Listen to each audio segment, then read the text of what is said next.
All right, it's your boy Jay Pella. Just wanted to come back and hit y'all with part four of United States versus Africans, also known as Moors versus, United States, Moors versus Europe. So I wanted to go back a little before I get to the Treaty of Friendship and Peace of 1787 between us Moors, United States. And let's go to Christopher Columbus journal, especially as we go into the new year, right? This is from his journal, which is also an African history document, right? You will never, they don't show you this in school. And if they do, they don't tell you it's about you because they still want because reality, you still a slave. Let's keep it 100, right? So let's read what Christopher Columbus said, right? He said, in the name of our Lord Jesus Christ, where is most Christian, high, excellent, and powerful princes, kings and queens of Spain and of the islands of the sea, our sovereign, this present year, 1492, your highness had terminated the war with the Moors reigning in Europe. Huh? What did he just tell you? Okay, let's go ahead and say it again. He said, the present year 1492, after your highness had terminated the war with the Moors reigning in Europe. So let's translate that. This present year 1492, your highness the queen had ended the war with the black folks reigning in Europe, right?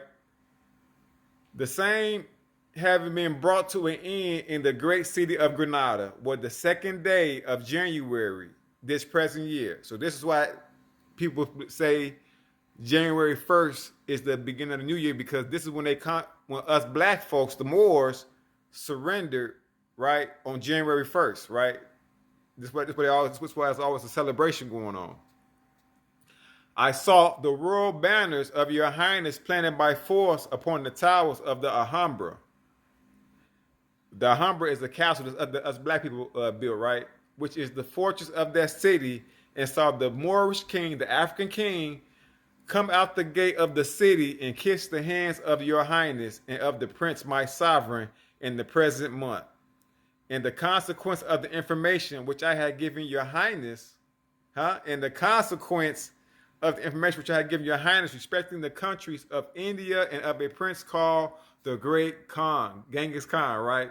Which in our language signifies King of Kings. How and at many times he and his predecessor had sent to Rome soliciting instructors who might teach him our holy faith, and the Holy Father had never granted his request, whereby great numbers of people were lost, believing in idolatry, doctrines of perdition.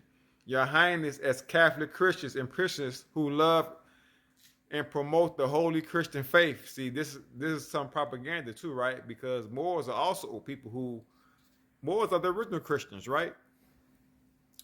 Our language, our holy faith has never granted his request, whereby the people were lost, believe adultery. Let's go down. Catholic Christians and princes who love and promote the holy Christian faith and are enemies of the doctrine of Muhammad. See how they turn into a religious thing? In adultery and heresy, determined to send me, Christopher Columbus, to the above mentioned countries of India to see the said princes, people, and territories, to learn their disposition and proper method of converting them to our holy faith, and furthermore directed that I should not proceed by the land to the east as is customary by a westerly route. The West, right? We in the West now, because they weren't in the West at this time. At this time, there was Europeans weren't even in America, right? Okay, so in which the direction we have here too, no certain evidence that anyone has gone. So after having expelled the Jews from your dominions, who the Jews, right? We know the Jewish language is what? Afro-Asiatic. Moors are also Jews, right? Same people, right? So he's saying, having expelled the Jews from your dominions, talking about us Moors, right? In the same month of January, ordered me to proceed with a sufficient armament to the said regions of India, and for that purpose granted me great favors, and ennobled me to the said regions of India, and for that purpose granted me great favors, and ennobled me that thenceforth I might call myself Don and High Admiral of the Sea, and perpetual viceroy and governor of all the islands and continents which I may discover and acquire, and which may hereafter be discovered and acquired in the ocean, and that this dignity shall be inherited by my oldest son, and thus descend from degree to degree forever. Hereupon I lay in the city of Granada on Saturday, the 12th day of May, 1492. So let's back it up. And so, as we read that, right? So here why is it important? Because this is also part of the United States versus the Africans, right? Because he's saying, and see, because what we're learning now was what? Columbus grew up in society where Moors, Africans, Hebrews, Kemet ruled Europe. He said, you trying to make the war with the Moors reigning in Europe. Reign means control. These were the kings and queens of Europe. And then he said, the royal banners of your highness planted by force upon the arms of the towers of the Alhambra, which is an African castle. And he's saying, which the fortress of the city saw the Moorish king, the African king, come out the gates and kiss the hand of your highness. And so this is also the beginning of the Barbary Wars. Because once we surrendered there, the battle went to the seas. They want you to believe that, oh, we kissed them, and now they just came to America. No one was still at them. The battle hit the waters. And it also shows you that he grew up in a society where we had control. And so we always told, oh, Columbus discovered America. So think about that. He grew up in a society controlled by us so-called black folks, right? Us Moors reigning in Europe. But as soon as we surrender, right?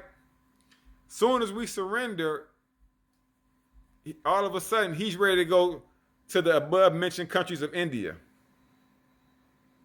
So why didn't they do that before we surrendered?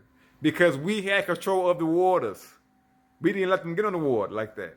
So it's just an interesting story but if they was on the water, it wasn't them in control. That's why when we surrendered that, it opened up the seaports.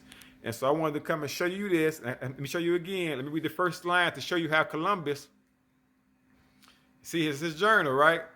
He said, the present year, 1492, after your highness had terminated the war with the Moors reigning in Europe, having been brought to an end in the great city of Granada. We had a great city called Granada, where the second day of January, the present year, I saw the royal banner. So that's why January 1st, people say, is the new year, because us Moors, so-called black people, we came out and some of us, not all of us, kissed the hand of your highness. His name was Boabdil, and he's still been criticized in history. But then we had fleets on the water, and he's saying he's going to see Genghis Khan, who you read books is also called the Moor. He has swarthy skin.